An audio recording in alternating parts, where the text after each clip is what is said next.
Hello everyone, आज हम चर्चा करेंगे कि जो लोग पहली बार सीटेट दे रहे हैं वो और जिनका सीटेट नहीं निकल रहा है वो, उन दोनों के बारे में ही हम चर्चा करेंगे। तो आप दोनों के लिए ये वीडियो बहुत ज़्यादा महत्वपूर्ण होने वाली है। आप अगर इस वीडियो को लास्ट तक देख लेते हैं तो यकीन मानिएगा कि आपका सीटेट पहली बार में ही 100% क्लियर होगा और साथ ही साथ आप एक अच्छे स्कोर के साथ सीटेट को क्लियर कर पाएंगे।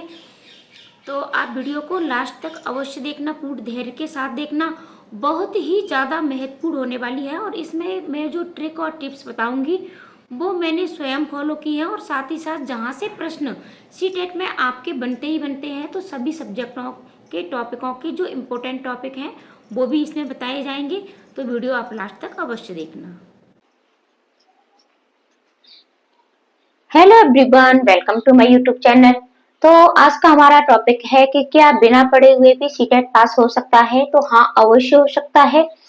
क्या आपको ट्रिक अपनानी है, क्या टिप्स अपनानी है, इस पर आज चर्चा होगी। तो वीडियो आप लास्ट तक देखना। एक बात मैं आपसे कहना चाहूंगी कि जीवन एक खेल है। ठीक है, जीवन एक खेल है। तय आपको करना है कि आपको अपना जीवन के इस खेल का यानी खिलाड़ी बनना है या सिर्फ खेल बनकर ही रह जाना है। तो ये तय आपको करना है। खिलाड़ी बनिएगा, मैं तो ये कहती हूँ, और खेल बनकर के मत रहिएगा। जीवन में कुछ पाने के लिए कुछ तो खोना ही पड़ता है, क्योंकि ऐसा कहा जाता है कि अगर हम सांस लेते हैं तो बदले में हमें सांसें छोड़नी भी पड़ती हैं। अगर हम कुछ लेना चाहते हैं, यानी अगर हम सीटेट का एग्जाम पास करना चाहते हैं, तो इसके लिए आपको बहुत कुछ खोना भी पड़ेगा। जैसे कि आपको अपनी नींदों से समझौता करना पड़ेगा। हो सकता है आप कहीं शादी समारोह में जाने वाले हो, उनसे भी समझौता करना पड़ेगा। मनोरंजन से भी समझौता करना पड़ेगा। अपने मित्रों से भी दूरी बनानी पड़ेगी। बहुत सारी चीजों को आपको छोड़ना पड़ेगा। किताबों से प्यार करना पड़ेगा। तो ये सारी चीजें करिएगा मन लगा करके, पूर्ण मेहनत के साथ, लगन के साथ। अब आपको पढ़ लेना है। तो क्या ट्रिक और टिप्स अपनानी है, ये कुछ मैं आपको बताऊंगी। अगर वीडियो अच्छी लगे तो इसे ज्यादा से ज्यादा शेयर भी कर देना, लाइक कमेंट भी कर देना, और चैनल पर नए हो तो सब्सक्राइब भी अवश्य कर लेना। तो देखो, सबसे पहले हम बात करते हैं, आज हम चर्चा करेंगे कि सीडीपी के अंतर्गत आपको क्या पढ़ना है और कैसे पढ़ना है। भाषा के अंतर्गत आपको कैसे पढ़ना है और क्या पढ़ना है, और भाषा में आप एक अच्छा स्कोर कैसे कर सकते हो, चाहे आपने कोई सी भी भाषा ली है। ठीक है, दोनों ही भाषाओं में। और मैथ में आप किस तरीके से नंबर अच्छे ला सकते हो, ईवीएस, एसएसटी। इसके साथ टाइम मैनेज आपको अभी भी करना है और एग्जाम हॉल में भी करना है। एग्जाम रूम में आपसे क्या क्या गलतियां होती हैं, साथ ही साथ आपको पेपर किस तरीके से सॉल्व करना है, और पेपर सॉल्व के साथ साथ ओएमआर शीट भरते समय आपको क्या क्या ध्यान में रखना है, और लैंग्वेज 2 में क्या गलती हो जाती है। ठीक है, लैंग्वेज 2 की जो गलती है वो एक इतनी बड़ी गलती है कि यहाँ आपके पूरे 30 के 30 नंबर गायब हो जाते हैं। यानी आपको पूरे 30 नंबर में से एक भी नंबर नहीं मिलता, 0 नंबर मिलता है, और बच्चे यहाँ फेल हो जाते हैं। ये भी एक मुख्य कारण है। तो आप वीडियो को लास्ट तक अवश्य देखना। चलो शुरुआत करते हैं। देखो, सबसे पहले बात करते हैं सीडीपी की। तो सीडीपी के अंतर्गत आपको बाल विकास के सिद्धांत अच्छे से पढ़ लेने हैं। ठीक है, बाल विकास के सिद्धांत, ये इस टॉपिक से आपका ठीक है प्रश्न बनते हैं। बाल विकास को अवश्य पढ़ लेना है। बाल विकास के साथ साथ आपके जीन प्याजे हैं, और जीन प्याजे के साथ साथ आपके बाइगोस्की है। तो इन तीनों की थ्योरी भी आपको अवश्य पढ़ लेनी है, बाइगोस्की और कोहल वर्ग। ठीक है, इन तीनों को आप अच्छे से पढ़िएगा। पढ़ने को तो इसमें हम थॉर्नडाइक भी पढ़ते हैं, गिल्गिन भी पढ़ते हैं, लेकिन अब आप इन तीनों के कॉन्सेप्ट को बहुत अच्छे से पढ़ लीजिएगा। मान के चलिएगा कि 2 प्रश्न आपके बाल विकास से बनेंगे। ठीक है, एक एक प्रश्न आपका यहाँ से भी बनेगा। ठीक है, अगर एक एक प्रश्न भी बनता है आपका तो 1 2 3 4 5 प्रश्न आपके यहाँ से बनते हैं। फिर इसके बाद आपको समावेशी शिक्षा है। समावेशी शिक्षा से भी एक प्रश्न आपका बनेगा। आपका एनईपी 2005, ठीक है 20 है आपकी एनईपी 2020। यहाँ से एक प्रश्न आपका बन सकता है। और एनईपी 2020 आपके मैथ, भाषा, यह सभी में आपकी कार्य करती है। इसके बाद आपका आरटीई एक्ट है, ठीक है। आरटीई एक्ट आपका 2009 है, यहाँ से भी आपका एक प्रश्न बनेगा। मैं आपको ये बता रही हूँ कि कहाँ कहाँ से प्रश्न बनेंगे और किस तरीके से आप नंबर गेन कर सकते हो। एनईपी 2009 है आपका। आपका एनसीएफ 2005 है, ठीक है, एनसीएफ 2005 है। चलो हम इतने ही टॉपिक लेते हैं, ठीक है। और इसके साथ साथ आपका बनता है, यहाँ से हमने कितने नंबर हो गए, 2 3 4 5 6 7 8 9, ठीक है, 9 प्रश्न नंबर हमारे यहाँ से ही बन गए हैं।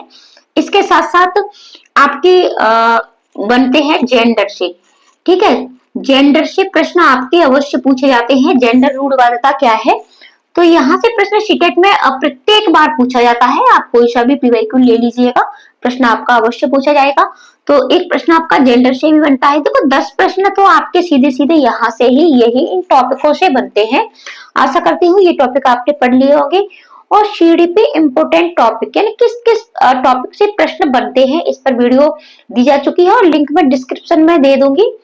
तो आप इस वीडियो को अवश्य देखें, सभी की दी जा चुकी है, भाषा की भी दी जा चुकी है। तो इन टॉपिकों को क्लियर करिएगा। अब क्या करना है, देखो पेपर देते समय आपको जल्दबाजी बिल्कुल भी नहीं करनी है। ये टॉपिक आपने बहुत अच्छे से पढ़े होते हैं, लेकिन एग्जाम टाइम आप क्या करते हो, एग्जाम टाइम आप गलतियां कर देते हो। एग्जाम देते समय आपको क्या करना है कि जैसे आप सबसे पहले सीडीपी लिया है, ठीक है, आपके पास 4 ऑप्शन मिलते हैं आपको, 4 ऑप्शन, ठीक है, 1 2 3 4 इस तरीके से। तो अगर हमें प्रश्न आ रहा होता है, ठीक है, प्रश्न अगर हमें आ रहा होता है तो मात्र 15 से 20 सेकंड पे ही हम प्रश्न पढ़ के और उसको सॉल्व कर देते हैं, ठीक है। तो हमने कर दिया। अगर प्रश्न नहीं आ रहा है तो आप उस पर इस तरीके से गोला करिएगा और उसको छोड़ दीजिएगा। उस पर ज्यादा उस टाइम, ठीक है, उस टाइम आपको ज्यादा नहीं सोचना है, आपको आगे बढ़ जाना है इस तरीके से। अगर आप एक ही प्रश्न को सोचते रहोगे कहाँ पढ़ा था, क्या होगा, तो बाकी का प्रश्न यहाँ इस तरीके से आपका टाइम ज्यादा लग जाता है, ठीक है। तो आपको टाइम ज्यादा नहीं लेना है, इसको छोड़ देना है और आगे बढ़ जाना है। फिर उस प्रश्न में भी, और प्रश्नों को सॉल्व करते समय आपको नेगेटिव, ठीक है, और पॉजिटिव टैग वर्ड्स को ध्यान में अवश्य रखना है। पॉजिटिव पूछा है तो पॉजिटिव के साथ जाइए, नेगेटिव पूछा है तो नेगेटिव के साथ जाइए। ऐसा नहीं है कि आपसे नेगेटिव नहीं पूछा जाता है। ज्यादातर अब क्या हो गया है कि ज्यादातर अब आपसे नेगेटिव ही पूछा जाता है, क्योंकि वहां भ्रमित करने वाली चीज हो जाती है, बच्चे अक्सर गलत कर देते हैं। तो नेगेटिव पॉजिटिव का विशेष ध्यान रखना है। प्रश्न में अगर नहीं आया है, नॉट आया है, वैसे तो थोड़ा सा डार्क ही आता है ये, लेकिन अगर फिर भी आप उस पर गोला कर लेते हो इस तरीके से तो आपको याद रहता है। तो ठीक है, आपको इस तरीके से पेपर सॉल्व करना है। एक चीज और मैं बता दूं कि जैसे आपके पास ओएमआर शीट है, ठीक है, तो ओएमआर शीट में जैसे कि हमने ये प्रश्न लिया, प्रश्नों को सॉल्व करने का भी तरीका 2-3 तरह से होता है सॉल्व। जैसे कि एक बच्चे क्या करते हैं कि पेपर में इस तरीके से टिक लगाते जाते हैं कि जैसे हमारा पहला प्रश्न है, ठीक है, और दूसरा, तीसरा, तो इस तरीके से टिक लगाते जाते हैं कि किसका कौन सा ऑप्शन सही होगा। उसके बाद ओएमआर में भरते जाते हैं। लेकिन यहाँ क्या होता है कि अगर आपकी एक सीरीज भी गलत हो गई तो पूरा पेपर गलत हो जाता है, और बहुत से बच्चों के साथ ये भी फेल होने का एक कारण होता है, मेन कारण होता है। तो सबसे अच्छी ट्रिक मुझे तो यही लगती है कि आप 4-5 प्रश्न लीजिएगा, ठीक है, 4-5 क्वेश्चन, फिर उसके बाद उनको ओएमआर में फिल कर लीजिएगा। वरना सबसे बेस्ट तरीका यही है कि आपने एक प्रश्न दिया है और उसका आंसर अगर आपको आ रहा है तो पेपर पर भी टिक करिएगा, और साथ ही साथ आपको अपना ओएमआर में भी उसको फिल कर देना है, ठीक है। और इसमें हड़बड़ाहट भी नहीं होती। क्या होता है, हम पेपर सॉल्व करने में ही लगे रहते हैं, फिर ओएमआर भरते हैं, टाइम भी नहीं बचता है पूरा, तो फिर टाइम नहीं बचता है तो फिर हड़बड़ाहट में ओएमआर भरते हैं तो तब भी गलतियां हो जाती हैं। तो साथ ही साथ आप प्रश्न पढ़िएगा, प्रश्न पढ़ने के साथ ही साथ आपको क्या करना है, साथ ही साथ आपको ओएमआर में फिल कर देना है। अन्यथा अगर आपको ये ज्यादा अच्छा नहीं लगे तो आप एक सब्जेक्ट को चुनिएगा, कि जैसे आपने सीडीपी ली है तो सीडीपी लेने के बाद आप सीडीपी के 30 प्रश्नों को सॉल्व करिएगा जितने भी आपको आ रहे हैं, ठीक है। और फिर उनको OMR में भर लीजिएगा। ऐसा नहीं करना है कि आपको जितने आ गए आपने टिक कर लिए, फिर दूसरा फिर यानी एंड में बिल्कुल भी OMR फिल ना करें, सबसे पहले करें। देखो वीडियो लंबी होगी लेकिन धैर्य के साथ आप पूरी वीडियो अवश्य देखें, ये आपके लिए बहुत ही ज्यादा हेल्पफुल होने वाली है। तो इस तरीके से आपको OMR अगर आप एक साथ भी भरते हैं तो आपको बीच बीच में चेक करते रहना है कि कहीं आपकी सीरीज मतलब गलत तो नहीं हो गई है। ठीक है, तो सीरीज गलत नहीं होनी चाहिए आपकी। अगर सीरीज गलत हो जाती है तो आपके पूरे के पूरे नंबर गायब हो जाते हैं। ठीक है, तो ये भी एक फेल होने का मुख्य कारण होता है। और अभी आपको क्या करना है, अभी आपको रिवीजन अवश्य करना है और रिवीजन के साथ साथ PYQ की प्रैक्टिस भी करनी है। टाइम के साथ करिएगा, 2 घंटे में पेपर सॉल्व करने की पूरी कोशिश करिएगा। और आप इस तरीके से भी कर सकते हो कि आपको कितने मिनट किस टॉपिक में देने हैं, अभी आप ये कर सकते हो। तो आपको टाइम मैनेज के साथ PYQ सॉल्व करिएगा, रिवीजन ज्यादा से ज्यादा करिएगा। अब बात भाषा की कर लेते हैं। तो देखो 2 भाषाएं पूछी जाती हैं आपकी, तो दोनों ही भाषाओं में आपके 30 नंबर आपके गद्यांश पद्यांश से प्रश्न छाटने के लिए आते हैं और 30 नंबर आपके पेडागोजी के आते हैं। तो देखो इसमें पेडागोजी में आपको फर्स्ट लैंग्वेज में बच्चा क्या करता है, फर्स्ट लैंग्वेज बच्चे की मदर टंग होती है, इसका बच्चा अर्जन करता है। ठीक है, इसका बच्चा अर्जन करता है। अब सेकंड लैंग्वेज की बात करते हैं। ठीक है, सेकंड लैंग्वेज की बात करते हैं तो सेकंड लैंग्वेज का बच्चा अधिगम करता है। ठीक है, और अधिगम और अर्जन में अंतर हम पहले ही बता चुके हैं, यानी जो अपने परिवेश से बिना किसी पाठ्य पुस्तक के, बिना किसी शिक्षक के जो बच्चा भाषा सीखता है, अपने घर में सीखता है, उसकी जो मदर टंग होती है उसका वो अर्जन करता है। और दूसरी लैंग्वेज जो स्कूल में सीखता है बच्चा, उसका वो अधिगम करता है। इसमें प्रयासपूर्ण रहना पड़ता है। ठीक है, ये अर्जन और अधिगम ये सारी चीजें हम भाषा पेडागोजी में पढ़ चुके हैं पहले। तो इसका अधिगम करता है और यानी सेकंड लैंग्वेज बच्चा अपनी फर्स्ट लैंग्वेज से कनेक्ट करके सीखता है। ठीक है, तो सेकंड लैंग्वेज के लिए भी आपको बच्चे को समृद्ध परिवेश देना है सिखाने के लिए, और फर्स्ट लैंग्वेज में आपको बच्चे के कौशलों को विकसित करना है। उसके जो भी कौशल है, कौशलों को आप LSRW इस तरीके से याद रख सकते हो। सबसे फर्स्ट कौशल आपका ये सुनना, जब बच्चा बोल भी नहीं पाता है, ठीक है, तब सुनता है, लिसनिंग, स्पीकिंग, फिर बोलना, और फिर रीडिंग, पढ़ना, फिर इसके बाद राइटिंग। ठीक है, तो ये कभी कभी इसकी सीरियल ये पूछे भी जाते हैं सीरीज के किस तरीके से, तो ये आपको याद रखने हैं। तो इसलिए आप और जो भी लैंग्वेज आपने ली है, फर्स्ट लैंग्वेज जहां तक है वहां तक सभी हिंदी का ही चयन करते हैं।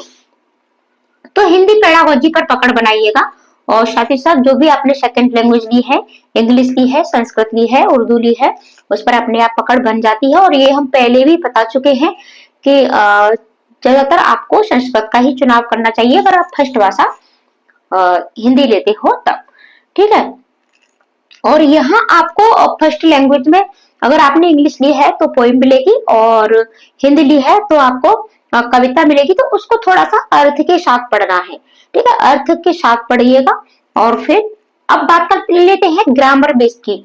कुछ बच्चे क्या करते हैं कि ये करेक्टली है कि भाषा में आपको ग्रामर कुछ भी नहीं पढ़ना पड़ता है, ग्रामर के लिए ग्रामर नहीं पूछी जाती है, लेकिन ऐसा भी नहीं है कि बिल्कुल भी नहीं पूछी जाती है। आपके 2 या 3 प्रश्न ग्रामर के बेस से भी बनते हैं, लेकिन ये सारी चीजें आपने पढ़ी है। लेकिन एक बार, ठीक है, एक बार उनका रिवीजन आप अवश्य कर लें। जैसे कि आपके उपसर्ग हैं, ठीक है, प्रत्यय हैं, ये सारे, इनसे एक एक प्रश्न आपका बनता है, तो इनका आपको रिवीजन अवश्य कर लेना है। संधि है, ठीक है, आपके अलंकार है, आपके समास हैं, ठीक है, और इसके साथ आपके कारक हैं, विशेषण है, आपका सर्वनाम है, संज्ञा है। यानी ग्रामर के जो छोटे छोटे टॉपिक हैं, इंग्लिश में भी आपको ये सारी चीजें इंग्लिश में पढ़ लेनी है। ठीक है, क्योंकि आपका जो गद्यांश और पद्यांश पूछा जाता है उसी में से आपके 2-3 प्रश्न ग्रामर बेस से पूछ लिए जाते हैं। अगर आप इन्हें छोड़ना चाहते हैं तो छोड़ भी सकते हो, लेकिन सीटेट में एक एक नंबर की बहुत बड़ी वैल्यू होती है। ठीक है, बहुत वैल्यू होती है एक एक नंबर की।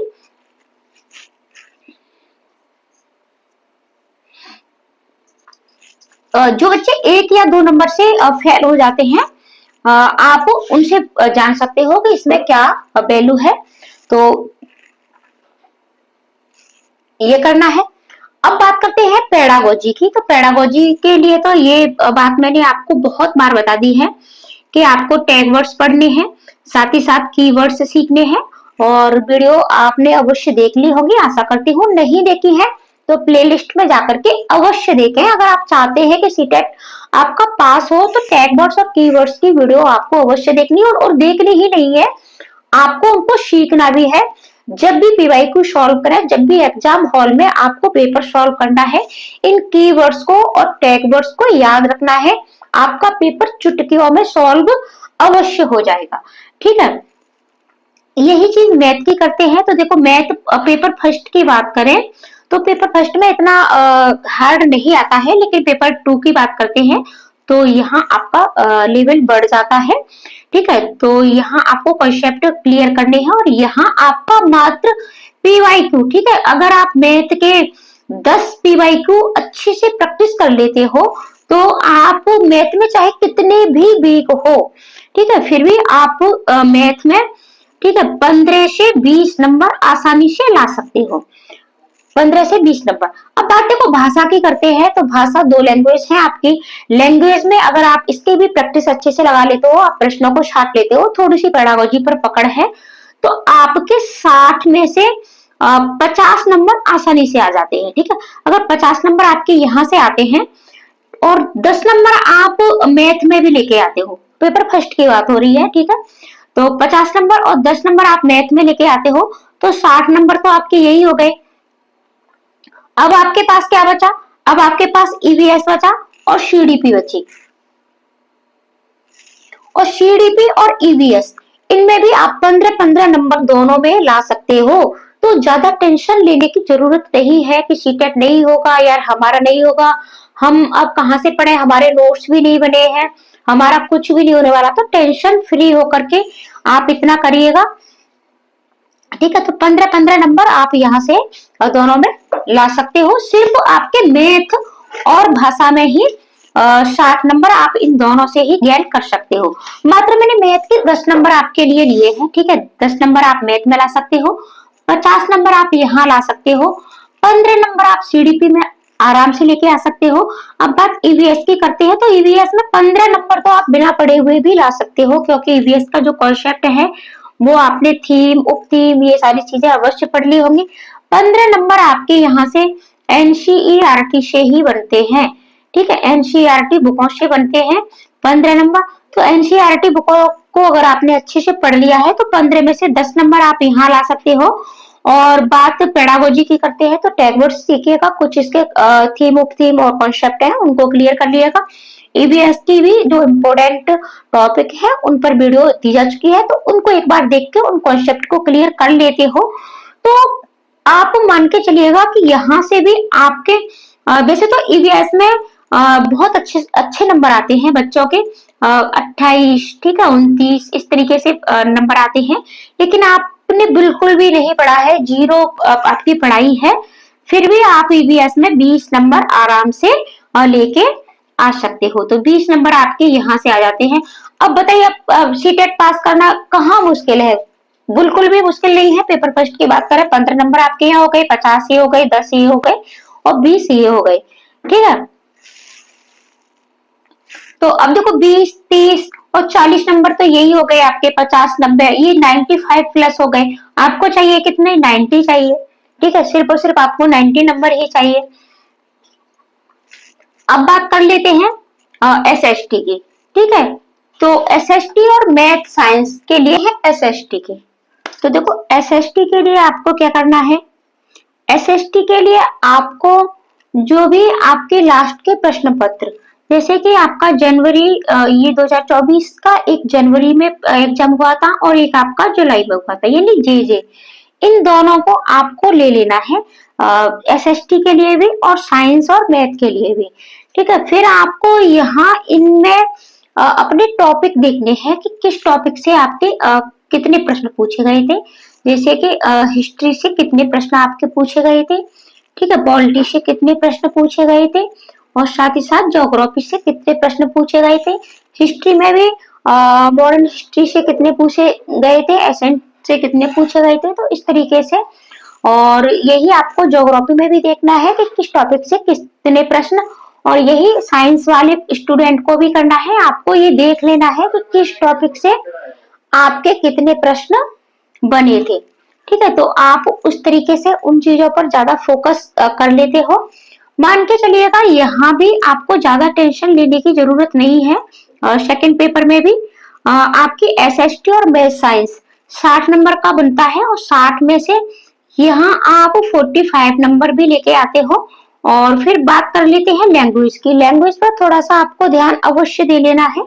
लैंग्वेज में अगर आप यहाँ ठीक है 50 नंबर लेके आते हो तो आपके नंबर यहीं से हो जाते हैं। और सीडीपी की बात कर लेते हैं, तो सीडीपी में आप 10 नंबर भी लेके आते हो तो आपके लिए बहुत है।